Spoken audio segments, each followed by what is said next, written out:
Project management principles, no, yung apat, quality, risk, adaptability, and change. So, self-explanatory naman to. But yung letter A at saka letter B magkadikit. Kasi risk, yung quality may risk na kasama yan. Diba? Pag low quality ka, at risk parati yan.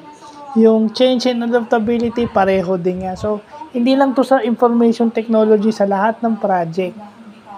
So, dapat kung may provider ka, meron supplier, you should go to the best and fast delivery of supplies as much as possible. Yung marami ka dapat provider. At saka dapat, alam mo, yung mga provider mo, nakakausap mo. Diyan pumapasok yung apat na principles na to.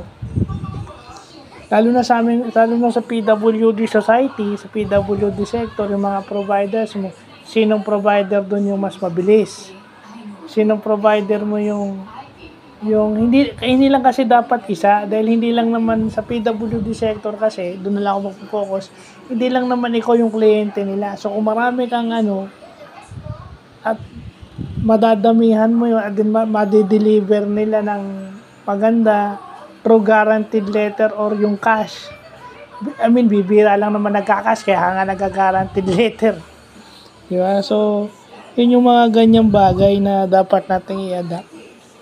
Sa IT kasi, very self-explanatory na yan sa IT. Alam na yung mga repercussions pag hindi sinunod yung apat. So, importante na may alam tayo sa mga to. Kasi, sabihin nyo, ganyan. Kasi minsan, pag marami tayo sa isang provider, nagkakaroon tayo ng bottleneck.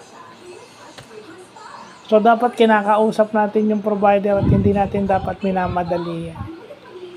So, dapat hindi tayo sa date.